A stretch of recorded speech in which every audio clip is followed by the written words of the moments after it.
సిలువలో క్రీస్తు చూపిన ప్రేమ విలువలేని బ్రతుకులను మార్చెను. మన కోసమే రక్తమంత కార్చెను. మనకు బదులు తానే మరణముందెను. పరమపురికి ఏకైక మార్గమాయెను. మృత్యుంజయుడు సజీవుడు యేసుక్రీస్తు అందరికీ ప్రభువు. సిలువలో క్రీస్తు చూపిన ప్రేమ విలువలేని బ్రతుకులను మార్చెను. మన కోసమే రక్తమంత కార్చెను. సమాధిలో నుండి తిరిగి లేచెను.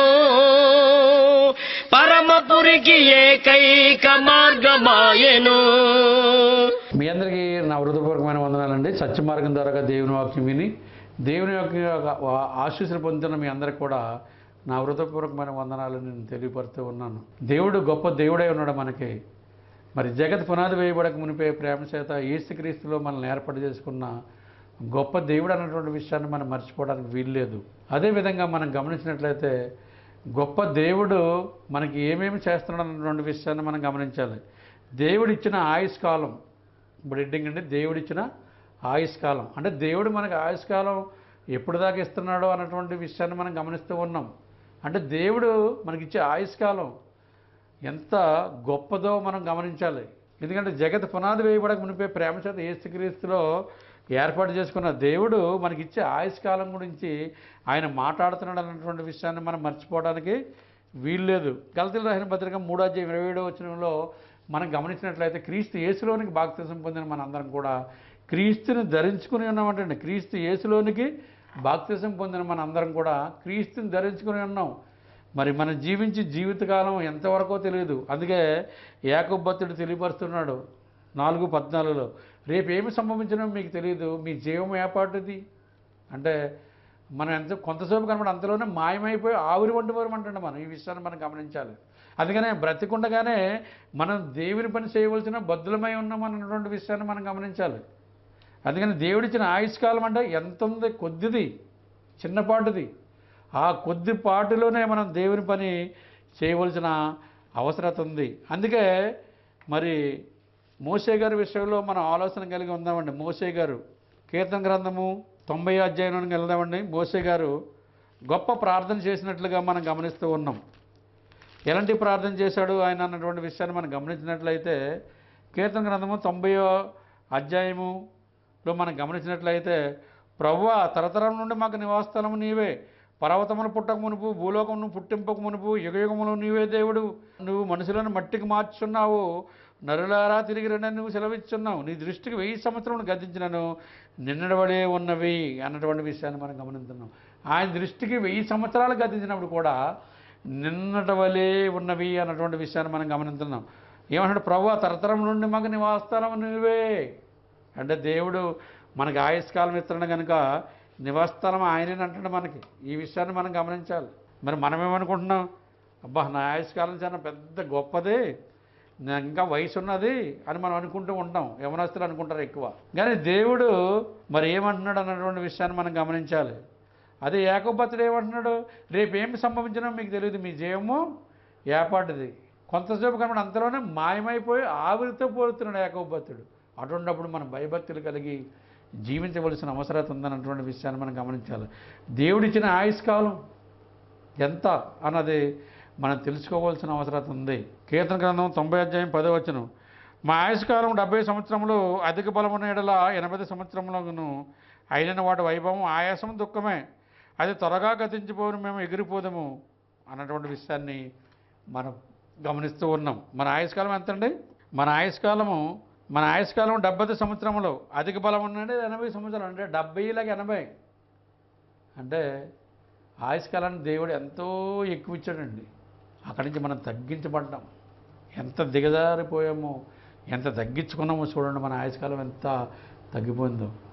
100 సంవత్సరాల నుంచి 1000 సంవత్సరాల నుంచి మరి కిందకి తగ్గిపోయినట్లుగా మనం గమనిస్తున్నాం. మన ఆయుష్కాలం విషయంలో ఆలోచన కలిగి ఉండవలసిన అవసరం ఉంది. అంటే మన ఆయుష్కాలం ఎంత? మన ఆయుష్కాలము మా ఆయుష్కాలము 70 సంవత్సరములు, అధిక బలమున్న ఎడల 80 సంవత్సరములు. అయినను వాటి వైభవం ఆయాసము దుఃఖమే, అది త్వరగా గతించిపోను మేము ఎగిరిపోదాము అన్నటువంటి విషయాన్ని మనం గమనిస్తున్నాం.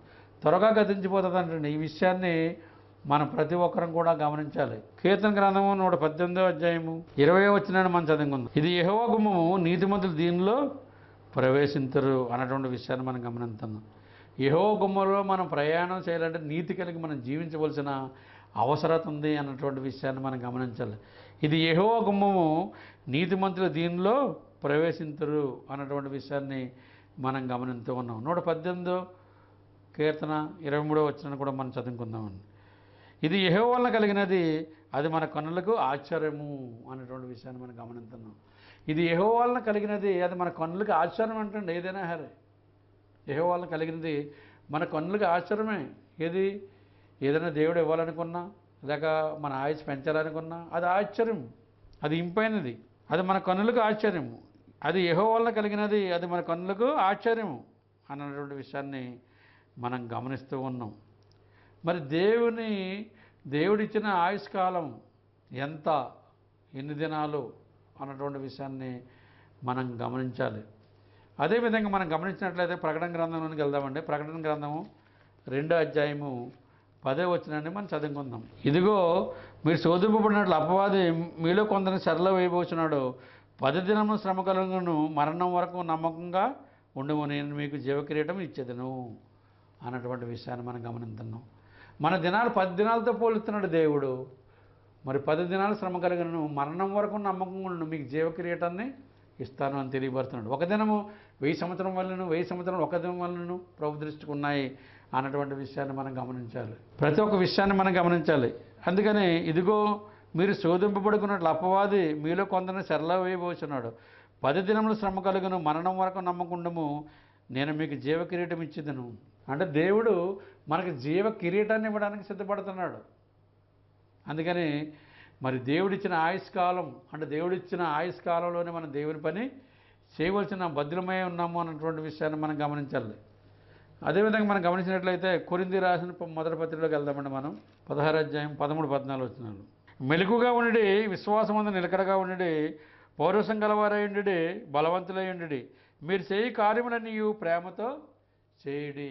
మనమంతా కూడా మెలకుగా ఉండవలసిన అవసరత ఉంది. అంటే దేవుడిచ్చిన ఆయుష్కాలంలో మనం మెలకువ కలిగి జీవించాలి ఉన్న దినాలు అన్నటువంటి విషయాన్ని మనం గమనిస్తున్నాం. మెలకువగా ఉండి, విశ్వాసమందు నిలకడగా ఉండి, పౌరుషం గలవారై ఉండి, బలవంతులై ఉండి, మీరు చేయి కార్యములన్నీ ప్రేమతో చేయుడి అన్నటువంటి విషయాన్ని మనం గమనిస్తూ ఉన్నాం. ప్రేమతో మనం కార్యాలు చేయవలసిన బద్దులమై ఉన్నాము అన్నటువంటి విషయాన్ని మనం గమనిస్తూ ఉన్నాం. ఆ విధంగా మనం ఉండడానికి వీలు లేదన్నటువంటి విషయాన్ని మనం గమనిస్తున్నాం. పిలుపులు రాసిన పత్రిక 3వ అధ్యాయం 20వ వచనాన్ని మనం చదువుకుందామండి. మన పౌరస్థితి పరలోకమందు ఉన్నది, అక్కడ నుండి ప్రభు అయిన యేసుక్రీస్తు తన రక్షకుని నిమిత్తం కనిపెట్టుకొనిచున్నాము. మన పౌరస్థితి పరలోకమందు ఉందండి. అక్కడ నుండి మనం కనిపెట్టుకోవాల్సిన అవసరం ఉంది. మన పౌరస్థితి పరలోకమందు ఉన్నది, అక్కడ నుండి ప్రభు అయిన యేసుక్రీస్తు తన రక్షకుని నిమిత్తము కనిపెట్టుకొనిచున్నాము. ప్రభు అయిన యేసుక్రీస్తు ఒక రక్షణ నిమిత్తము మనం కనిపెట్టుకుని ఉన్నాము. మన పౌరస్థితి ఎక్కడ ఉందండి? పరలోకమందు ఉన్నది అన్నటువంటి విషయాన్ని మనం గమనించాలి. సామెతల గ్రంథంలోనికి వెళ్దామండి. మనం సామెతల గ్రంథము 16వ అధ్యాయము 1-2 వచనములు.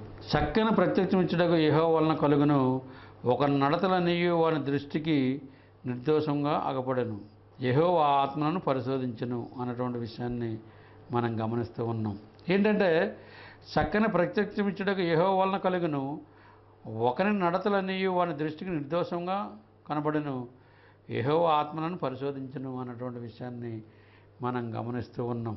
ఏంటంటే దేవుడు మరి హృదయాలని పరిశోధిస్తాడు అన్నటువంటి విషయాన్ని మనం గమనించాలి. ఎందుకంటే దేవుడు హృదయాల్ని పరిశోధిస్తాడు అన్నటువంటి విషయాన్ని మనం మర్చిపోకూడదు. హృదయాలోచనలు మనుషుని వంశము చక్కన ప్రత్యక్షం ఇచ్చుటకు యెహోవా వలన కలుగును, ఒక నడతలన్నీ వాని దృష్టికి నిర్దోషంగా అగబడను, యెహోవా ఆత్మలను పరిశోధించును అన్నటువంటి విషయాన్ని మనం గమనిస్తూ ఉన్నాం. సామెతల గ్రంథము 14వ అధ్యాయం 31-32 మనం చదువుకుందాం.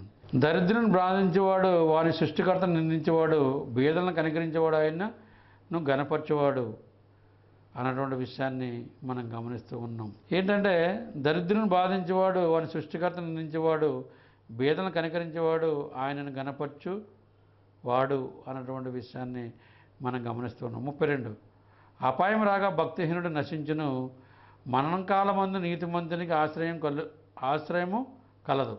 అపాయం రాగా భక్తిహీనుడు నశించును, మరణకాలమందు నీతిమంతునికి ఆశ్రయము కలదు అన్నటువంటి విషయాన్ని మనం గమనిస్తూ ఉన్నాం. అదేవిధంగా మనం గమనించినట్లయితే దేవుడిచ్చిన ఆయుష్కాలం, దేవుడు మరి అధిక బలం ఉంటే 80 సంవత్సరాలు, 70 లేక 80, ఆయాసము దుఃఖమే ఉన్నన్ని రోజులు దేవుని భయభక్తులు కలిగి మనం జీవించవలసిన అవసరం ఉంది. శ్రద్ధగా మీ అందరికీ కూడా నా హృదయపూర్వకమైన వందనాలు తెలియపరుస్తూ ఉన్నాను.